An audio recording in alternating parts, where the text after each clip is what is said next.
Wednesday as we get ready to do what we do best, put the work in and stay on the right side across markets. How important is that going to be today to even think about that? Are we headed and in the midst of a climax run? It certainly looks at it when you look at certain particular assets, especially semiconductors, chips, Micron Technologies. You know what? I would have thought that this right over here, look off of the bottom over here, coming out of that April fear, March fear, and then you see all of a sudden the run up into I'm sorry, that's that's a little deceiving. That is the tariff scare back into 2025. Nevertheless, an incredible and strong run. Now I'm going to come ahead just off the recent low over here, and you can see that massive 146% move in just weeks. Certainly looks like a climax run, and you could see if we go over to the SOXL that it looks like at any moment this could pop, and then all of a sudden you wake up and you see SOXL, SOSX, the short side, 25-30% move in a week. You have to be really careful over here. I think that Michael Berry must be feeling the immense sweat of the situation. I want to go ahead and look at this chart with you right now. And this is a chart that we've been looking at over the last couple of weeks. This is a 100-year channel on the S&P 500, which has broken out to the upside right now. Now, what a weird world we live in right now. Elon Musk is talking about over the next 5 years, seeing GDP going to double digits.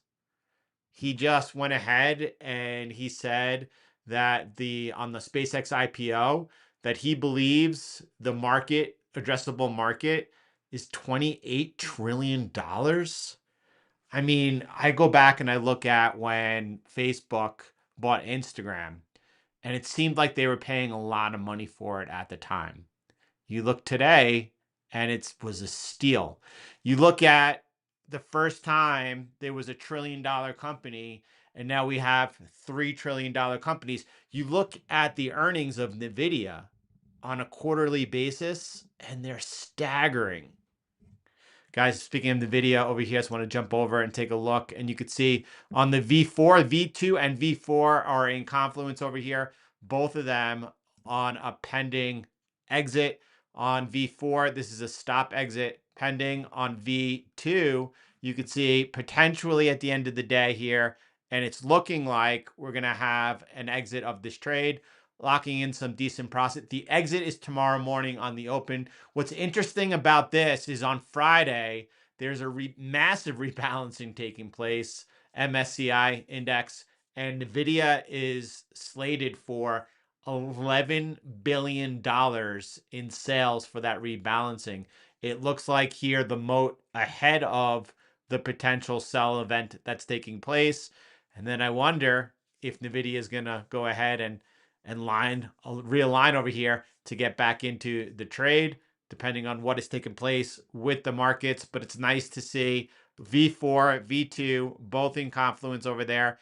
MicroStrategy on the nice profit on the long side, flipping short, and now continuing here to build into position. Listen, it's just about being on the right side, not what you think is going to happen, but trading what is happening.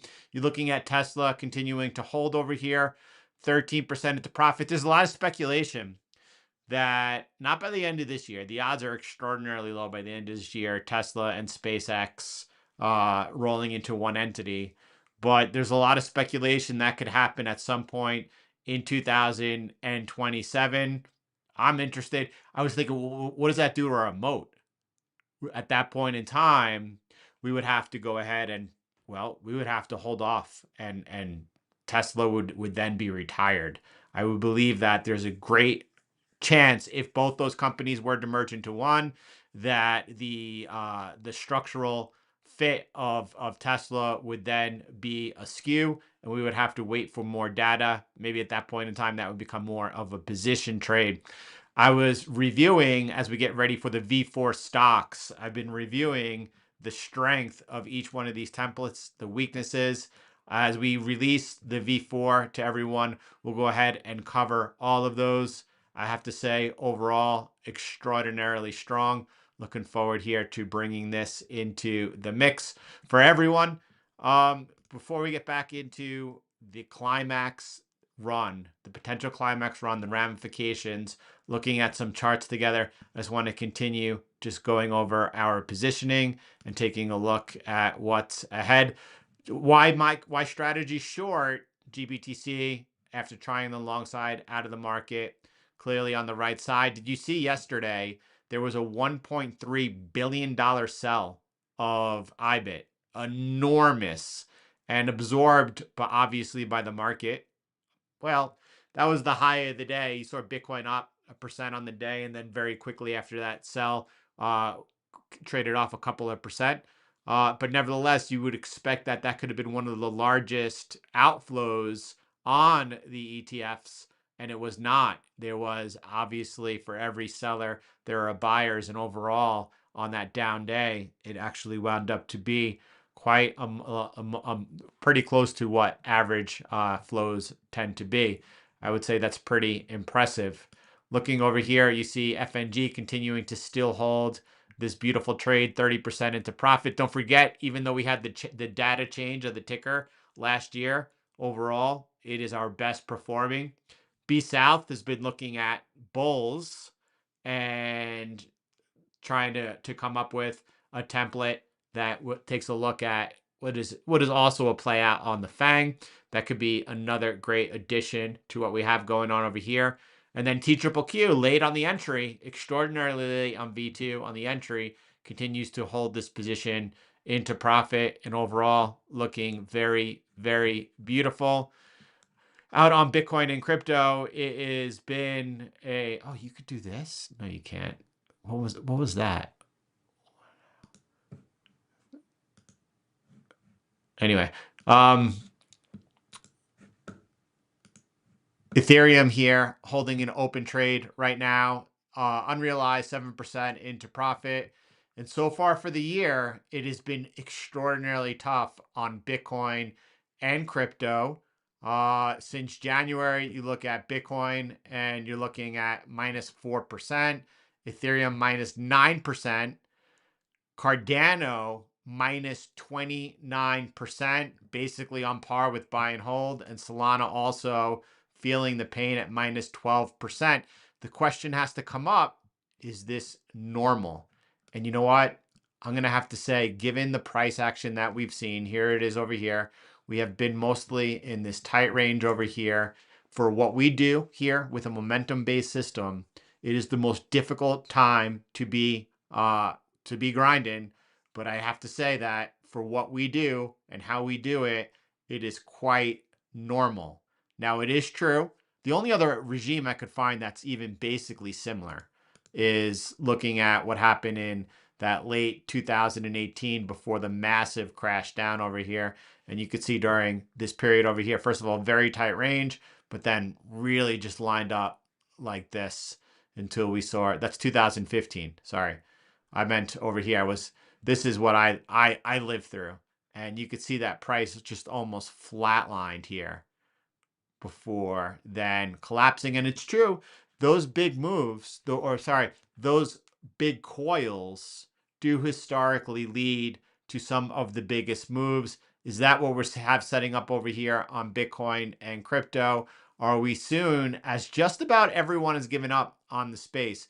It's true. I was listening to a podcast. I don't really listen to too many podcasts. I listen to a lot of moonshots and what's taking place in the AI space. I think it's very important. And but I listened to what Bitcoin did. It was checkmate, and he was saying or calling that the bottom is in and giving up. I don't know, maybe. But both those people, checkmate and what Bitcoin did podcast, were basically saying that their subscriber count is just flatlined, that there's no one here, there's no one paying attention, everyone has lost interest in the space. That's a bullish thing.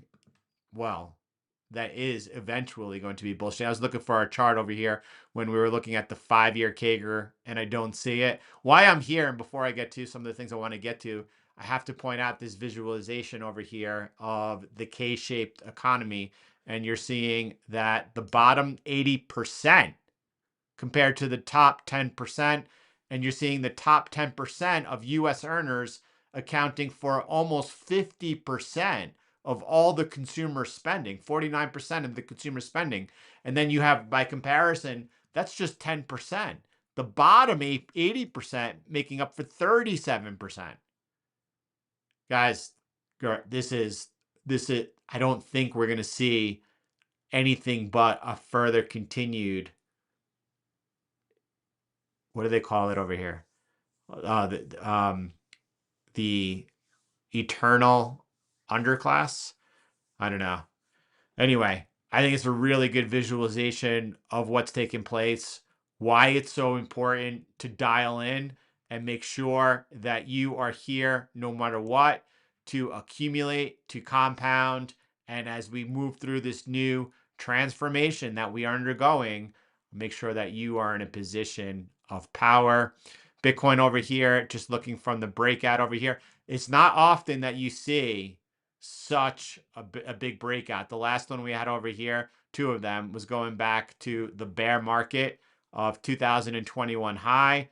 And then you see, well, Kevin, I'm going to have to bite on that. And then you have the big breakout setting off the bull market. And I mean, capitalism, or is it fair to say what's taking place in the United States, just the United States, is capitalism? What form of capitalism would you brand that as? When you look at things like, something that has definitely left a mark on myself and likely all of you, back into the 2007, 2008 great financial crisis and the banker bailout, that was obviously not capitalism. Capitalism would have let those companies fail, and then the market go ahead. And what we see today is, what would you call it? Crony capitalism is a term you've heard. Is it protective capitalism? Is it whatever it is? It's not capitalism. So I wouldn't say that capitalism has failed. And if you know your history, well, I don't want to get into. We'll find out. Good times make weak men, and bad times make strong men. Fortunately, you have to go through some bad times sometimes to get to the weak men. Here's another big breakout over here, trendline breakout. Downward sloping price action on the breakout has the potential, obviously, for the big move to ensue. Nevertheless, it could easily be nothing more than a big liquidity grab, and we have to watch for and if the breakdown does arrive. We're seeing continued movement on the situation in Iran. It's relevant, so let me bring it up. Before I do, who's aware of what's going on with SATA, this credit market product that, I think Sailor might have hit a win over here. It's been averaging 100 Bitcoin a day, and then continually moving up, and now towards 1,000. You can see the volume over here. That's 8 a.m. I wish I could see a daily price chart. But I've been tracking from afar, and it seems now to be a consistent bid for strategy. John, lots of love. Big shout out over here. Let's just check in on what's going on with a couple of charts, and we see the breakout Bitcoin versus gold is now coming in for a retest on the verge of breaking down. That would be bad news bears for Bitcoin over here at this particular moment, hugging the breakout, the retest over here, and looking very fragile at this particular moment, as we see basically, I mean, anyone that could find any type of funding, it seems, for chips and semiconductors, that's exactly where it's going right now. I don't know how long that's going to continue and last. Yeah, it's true, Kevin. It's true. What you say is true. So I didn't get a chance into it, and I was thinking this morning. Well, let me first go ahead and present this. I'm going to go backwards and work my way backwards, I suppose. And this is Mark Miniverne, I believe his name is Mark Miniverne, and he has something called the volatility contraction pattern. I would say probably several weeks ago, I don't know, a couple of sessions, call it a couple of clips of 3 hour sessions, trying to like put together this VCP indicator on TradingView that we could go ahead and then use for our remote trading around. I didn't have any success, but I've been building out our V4, and that's where my energy and time has gone. As this came across my desk, I wanted to go ahead and look at it. But what it reminded me of is a big shout out to Flaverus Flav. And Flavy used to look for our moats that were into contraction. He would break up sets of 10. So he would look at trades of 10, sets of 10. He would go back into the list of trades, and then he would find on average what is for a set of 10, what is the mean for every asset. And then it was called the Flavy coil filter, I'll call it. And when you saw, for example, I'll use Bitcoin. If Bitcoin had 8 or 9 losses in a row, that was what he was trying to filter, and that's when he wanted to focus on that. Now, the reason you'd be seeing that happening in Bitcoin with 8 9 losses in a row is because price would be consolidating, right? And you see no follow through on either side, whether it's and that usually sets up a bigger and outside move. That's why he was trying to focus in on there.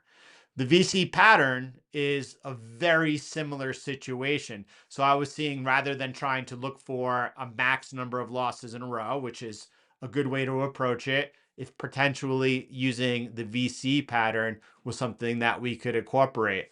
I still think that it could be one way or the other. I think the coil, like for example, it's very easy today for us to make scanners. And I could set up Claude Cowork going through list of trades every day across a plethora of assets. And then when it finds certain coiled up, that could be a place for discretionary systematic traders to focus in on. Or maybe it's going to be through the volatility contraction pattern. Either way, that compressed volatility leads to contraction. Those that were with us in late 2019, we were focused in on the Forex markets, and we were at like a 5 year low in contraction of volatility and ranges. And I was saying this is going to lead to a massive expansion. Sure enough, thereafter, 2020, during I was going to call it the great financial crisis, during the great global lockdowns, we saw that volatility explode then out of it. And similar situation that's occurring, I believe, on Bitcoin right now. And Bitcoin is obviously coiled up at a low over here. We're going to see expansion. It might not be to the upside. It could very well be to the downside. We're going to watch and we're going to wait. And then there was just a couple of slides talking about how this looks, and I just wanted to keep it because I believe that there is the potential that we could incorporate this into what we do. So now, bringing it back to stocks and follow my line of thinking here because it's all over the place, and we don't really with V4 on stocks seem to run into that situation. Let me explain.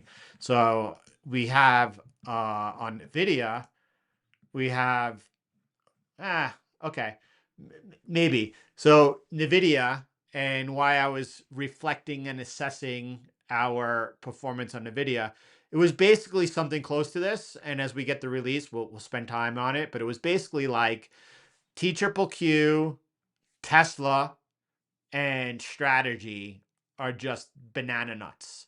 In guys, I also went ahead and did things like I did jackknife testing. I found out every gap down on the indexes, on the underlying themselves, and I looked at if we were to see like a big gap down. I'm talking like 1987 Black Monday gap downs. What would be happening over here? as it turns out, and across all of our assets, that the CTM filter gets us out of the trade ahead of those happening. It's quite phenomenal. I then did forward walking, doing random data for all of these. I then went ahead and the third one I did, three different stress tests, is escaping me at this moment. But I was looking at, basically just the vitality of all of our fee4 stocks, and seeing what we have. And right now it's Tesla, T Triple Q, Strategy are just beasts. And the weakest two was Nvidia and GBTC. And Nvidia not even outperforming buy and hold. You can see it over here. It's the only one, obviously, doesn't outperform buy and hold, right? And my follow up was, though, that, well, both of those assets, Nvidia and GBTC, they've been consolidating now for quite some time. I mean, you look at this chart over here of Nvidia. This is going on 2 years, and it's basically flat. And it looks like now it could be breaking out to the upside. And we have the breakout in play, and we could just go back and remember right now in this particular moment. Hope I can pull it up. We have S&P 500 breaking out of a 100-year channel. That climax run, you're seeing it on the semis right now, but you don't know how far it goes once you break out to the upside. And then I want to bring in this chart next over here. I want to bring in this chart over here. Some of you have probably seen it being shared around the social media. And, is this something that happens? And then I have to bring up this chart next over here. But first, let me continue these thoughts that we're sharing. So my question was then, well, what happens if Nvidia seems to be, and GBTC seem to be in a massive extended consolidation? And just to bring up over here, as you look at what's happened on Bitcoin over the last 2 years, right? So Jordan, that's not consolidating anymore. Yes, absolutely not. There's no question about it. But if you look at from the high in early January and then through all of this period, it definitely was. And then we've seen what looks like a capitulation to me down, now looking to form a bottom. I asked the question, though, what happens if Nvidia or GBTC were to go into, and we looked at Tesla yesterday forming those long consolidations and then a leg up, and then the stair step, the long consolidations, and then the move up. What happens if Nvidia were to enter into a strong trend upwards and or a sharp move downwards? And in those situations, what seemingly is real edges but lacking in performance against buy and hold, if you saw the price of Nvidia fall off a cliff, obviously then you go from not outperforming buy and hold to outperforming it.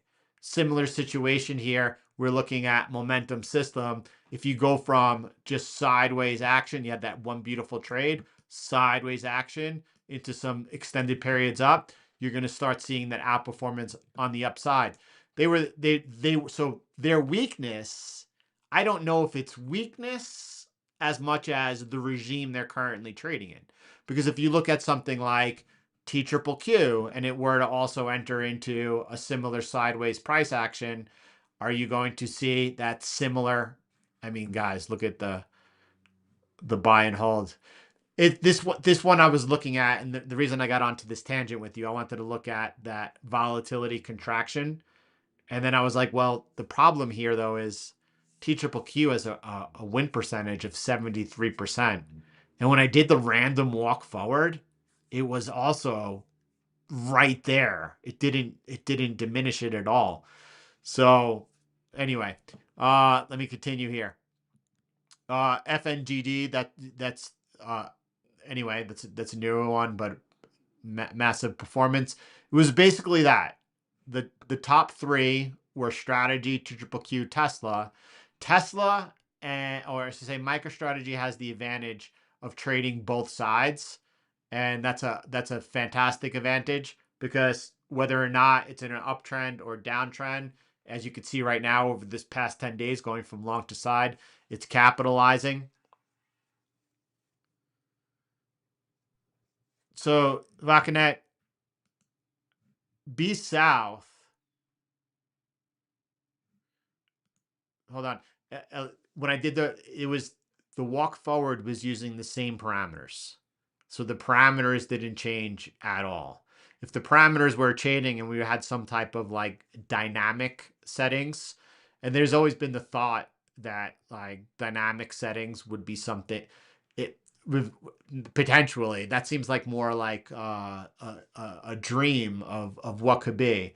How could we know when a market is moving into consolidation, about to break out, and when the characteristics are changing? That this is using the same exact settings and just doing the walk forward. Vakanet, as far as the sideways action too, that's another mastery aspiration. It's very difficult to know the regime that you're entering right now. You could look back and you could say, well, T triple Q is in what looks like a climax run. It's in a massive ascent. And whether or not this leads to further upside, whether or not it leads to a strong reversion down and or crash, or if it moves to some chop, and the size of that chop, the range of that chop, is it small consolidation? Is it a big range then? A broadening top? It's impossible to know what is next, and you could only from where you are look back and say, well, here's the regime I'm in now. So there are the thoughts when it comes to quants that instead of trying to figure out the future, it's like I have a variation of different type of strategies. For example, we trade a momentum. You could have also a mean reversion, and a lot of people overlap.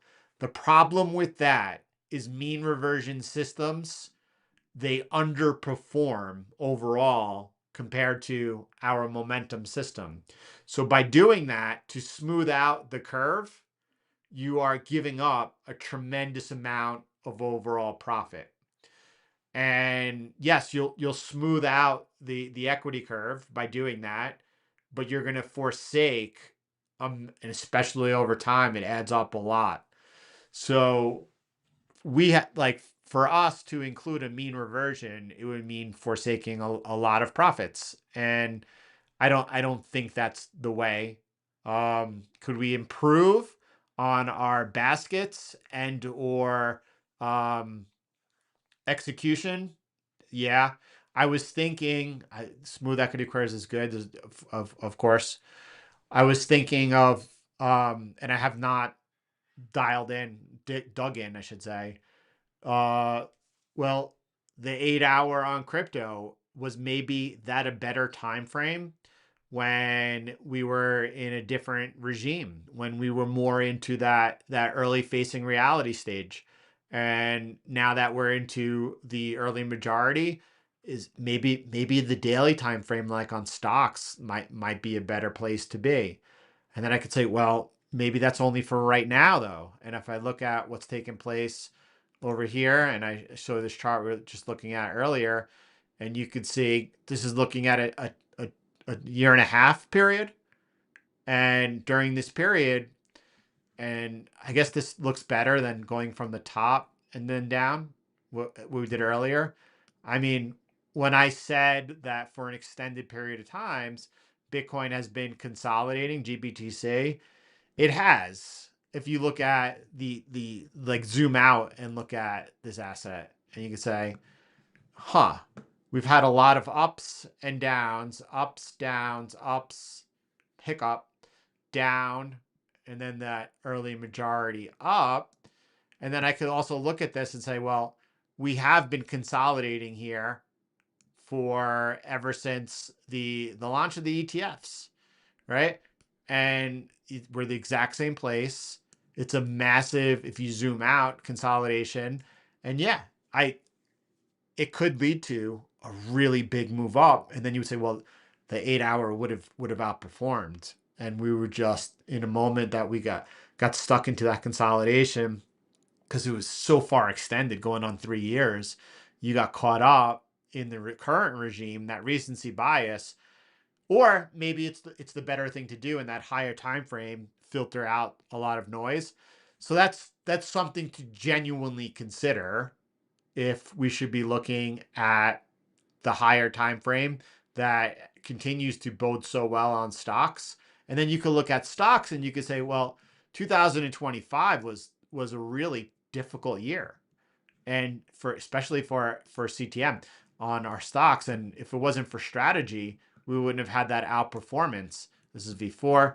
And if you look at what happened during that particular year, you see a lot of,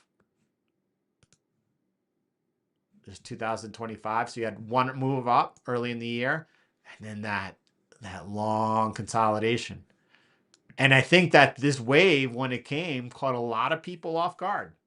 A lot of people weren't expecting it, especially with the war, especially with the high energy prices, oil trading above 100, 110, and then all of the macro doomers saying it's the end of the world. They've been saying that since I can remember. And if I remember something that marked me, the markets are not crashing from the great financial crisis bottom all the way to the global lockdowns. People that had had the previous decade of the dot-com bust and then the move up and then the great financial crisis, they were positioned on the wrong side of that move that went on for 12 years because they thought that the markets were going to be crashing again. So you have to be really careful.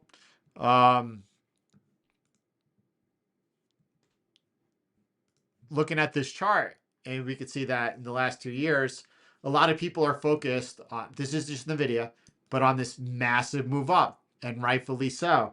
But you could say that, well, there was that massive consolidation, just like gold, consolidating here before the massive bull run. Now, once again, is gold getting interesting? If the crisis comes to an end and actually the Fed, instead of the hikes that are priced in, moves towards cuts, and this year, that's going to be really conducive for gold, I believe. Outside of all of a sudden starting to see some type of Alaska pact between Russia and the US, where Russia gets back its confiscated funds and then says it's going to want to go back to the US treasuries.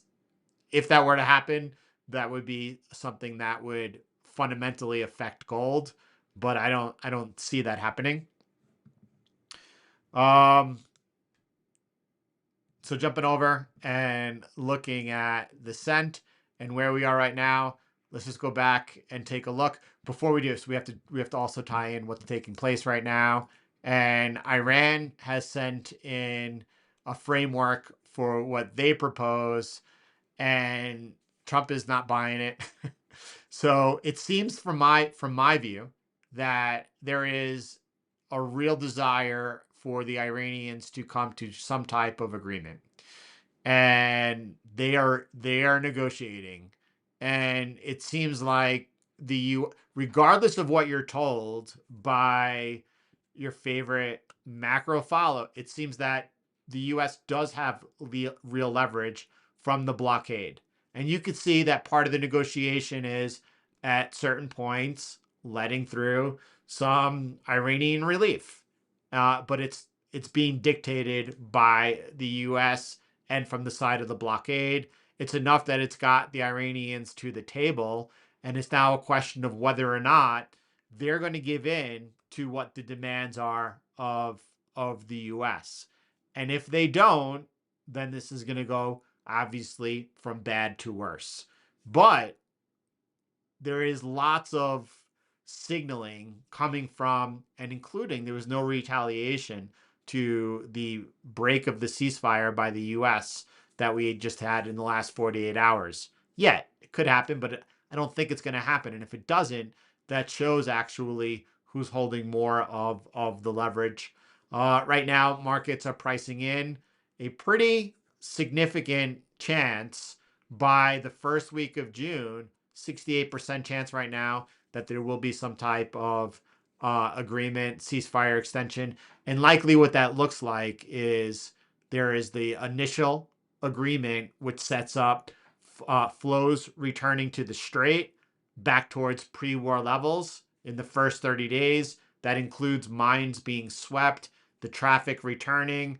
And then from there, you're going to see positioning for when funds are released, frozen funds are released, and then you're going to see also uh, when they're the enriched uranium given up, and whether or not that winds up being given up to China and or to Russia. That seems like a good compromise. We'll see if that happens.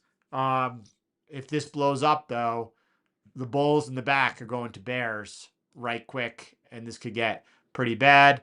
Oil right now trading at 90, giving mild relief. Obviously, the proposal that was proposed today was a no-go from the start. Markets, therefore, were not responding favorably to it. And then you could see the Trump saying we're not yet satisfied with it, but there does continue to see a lot of progress than there were up until the last week. We should just check in really quick on the 10-year. The real-time liquidity grab that we did offer seems to be in play. That's still dependent on what happens over here. We all know that. Jumping back to the S&P 500 and the massive breakout taking place. We've looked at together why this is structure, and you could see that I'm using the low off of the Great Depression and then the retest of that structure, and then the high of the roaring 20s with the high of the dot-com bubble. And then we have since broken out there and have retested it to the upside. If you look down on a 3-day, you can see that the retest and then the move up. This is on the 3-month chart. And why that's happening, if you look at what's going on here with the NASDAQ, you could see that not on a structural basis have we broken the dot-com bubble high. We are very close to coming into that right now. Imagine that, and you can see how this is formed off of the lows as well, the structure. And I mean, a breakout over here would be something intense, but this is a time to be very, very, very cautious. If you look at this chart, this is looking at the S&P 500 with a 36-month moving average. And it talks about things that are called corrections and bull trends and then bear markets. And it's just using when prices below that 36-month moving average for an extended period of time as bear markets. But let me tell you, we are so extended on the upside to that 36-day moving average that even if we came back in and touching it, whether you want to call it a bear market, I mean, bear market by definition, 20% correction on the index. It's really far from our perspective, but you're having a great, here you go. This wasn't even into the moving average. And this was, what was it, a 25% correction? Just because I don't know for sure, I want to go ahead and check with you all. And during, no, that's a 40% correction. I hope that's right. I don't want to, let's go ahead and check that out from a more precise standpoint. 25% correction, correct. And, that's a 20, you didn't even get there. A 40% or so correction just back into the moving average before calling it a bear market. That does not help. That's not helpful at all. Right now, you could also say the same on the upside. Jordan, this appears to be a lot of euphoria taking place. This appears to be a big climax run. You could say, or you can make the case, well, there's a reason for it. Regardless of what you feel, these companies are going through a gigantic boom phase, and but it's all circular. Maybe after it ends badly and after it crashes, there'll be a lot of people who'll be able to put together the precise reasons why. Trying to do that in a real time is a big difference. There's the guy who's this guy from CNBC? He put together this book about like the Great Depression and talking about how the markets are setting up for a big crash eventually, you know? And look, if you're like Warren Buffett and since 2020 you've been positioned into a diminishing asset, into bonds, it's been very ugly and the performance of Berkshire is very apparent. You could also say, well, it was not much different than before the great financial crisis, and Berkshire was underperforming by a massive level until the crisis hit, and it's likely going to be the same. Yes, if the crisis comes tomorrow. If the crisis doesn't come this year and it doesn't come next year and we continue to be into this crack up boom, by the time the crisis comes, people could have lost a decade of their retirement planning and or savings and or the other side of one of the greatest transformations that's taking place in our lifetime. You could look at, the internet. Well, this is a good chart to look at as we talk about it. Let me go ahead and just look at this chart with you. And this is, the PC and then the internet boom. And a lot of people, wow, that was one of the greatest transformations to be living through. Not much different than going back before the roaring and the great railroad build out, which was what led up to the climax of the roaring 20s and then the Great Depression. And then you go back over here but right now, yeah, the internet boom, it led to the smartphone, the internet gave birth, and the purpose of the internet was exactly that. It made every business better, the e-commerce boom. But now right now we're entering the AI boom. And some people could say, well, it began in 2023 when we saw the launch of ChatGPT. And, wow, in those 3 years, look how far the technology has come. Could you imagine where it will be 3 years from now? There are concerns, and there's always concerns, and there's always that climbing that wall of worry. And every day you could see 100 new real and verifiable concerns. But markets could act irrational a lot longer than investors could remain solvent. That irrationality could be on both sides during this move to the downside. Was that irrational? Was this irrational? Was this irrational? They seem to be capitulation bottoms, all of them. So you would say, and then the moves on the upside, obviously the same thing that you are witnessing. How do you know when you've gone too far and too fast?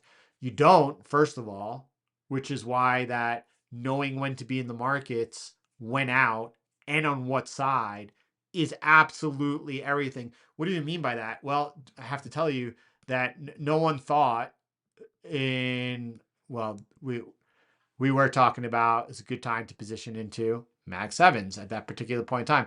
But listen, the fear index was high. A lot of people were frightened. The strait was closed. War was going on. And, your favorite macro follow was telling you it's the end of the world. And this has led to the strongest move up that the markets have seen in such a short period of time. Knowing when to be in the markets, when out, and on what side is everything. And you can't do that from a discretionary basis. There's no way. And you know what? Whether or not this move continues or ends tomorrow, I do not know, but there's very little to suggest that it's about to implode without oil breaking out of that trend line, sending the long-term yields skyrocketing. That would be a major concern, but it does see that the pressure is causing two sides with a great divide to try to find some type of arrangement. There's a lot to, is that going to be the sell the news event? The agreement reached? Probably not. Probably what's bigger when it comes to the macro is what the new Fed chair does. And if oil is set to return to normal flows, and yes, there's going to be a backlag. But guess what? If we do see flows return to normal, even though there could be, I don't know, a 60 to 90 day or more backlag of being able to go ahead and once again, um, seeing the normal flows to the markets. There are reserves, and those reserves will continue to be exhausted in the meantime. There are a lot of people who say right now, even if the war ended today, that oil is going to hit a new all-time high. Maybe they're right, but right now today oil's trading at 90 on, let's say, hopes that it looks like two sides are talking and there will be some type of agreement roughly in the next 30 days that's going to take place. There's a strong chance of that. And if that's happening, and then we saw the signaling from the Fed chair, Wash, that, you know what, AI is really deflationary. We get energy down, and then we could be, if you see the Fed moving towards cut, you're looking at what happened over here, right over here, once again, when Greenspan, in the face of this boom, went ahead and didn't tighten policy, loosened it, and it sent up what was the epic run. Are we setting up for that right over here? There's a good chance. There's a good chance that's what takes place. This is when Greenspan had to begin hiking and put a crush out onto what was taking place. Oh,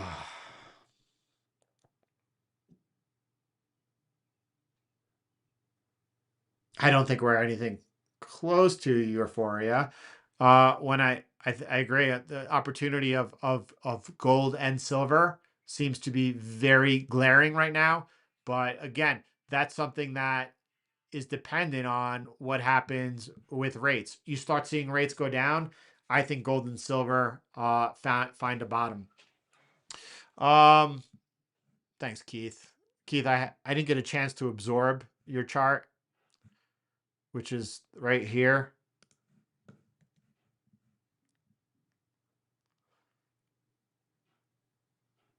right here. But I have it up to go ahead and do that after our session. Um, the thought that was germinating over here. Gold, silver, you know, a lot of the worry, a lot of their pullback recently is likely because of, well, the oil spike. That's not good, obviously, for those that are mining the gold stuff, but also the higher rates and the expectation that the Fed might need to hike. That's bad for the metals. But if that all of a sudden shows that the market's mispriced, then the next move is going to be cut and sooner than expected, I think that's enough to put a bottom into the metals. I think long term, nothing's changed. The great debasement of the underlining is what's going to happen. That is gold, that is Bitcoin.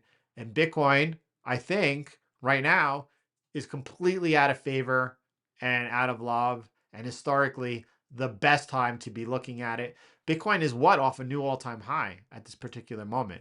Roughly speaking, to make a new all-time high. Let me get exact. From where price is today, that's twice, 3 times you're out. 68%. What I mean,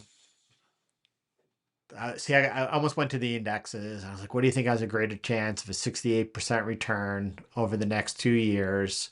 Is it going to be the NASDAQ or gold? But in all fairness, I mean, there are plenty of places and or opportunity like you see have been happening in the chips, and it's not easy. CHPY pays a 40% yearly dividend. I bought this during the pullback, and then I sold it at 69. Oh, sorry, the pullback's down over here. Look at this chart, it's crazy. I bought it down over here in the pullback, and then as we made the new all-time high, I sold it at 69. I told you guys when I sold it on our sessions. And then as it came off 4% the next day, I was like, oh, that was a good sell. And now it's ripped up instead of a nice mirror.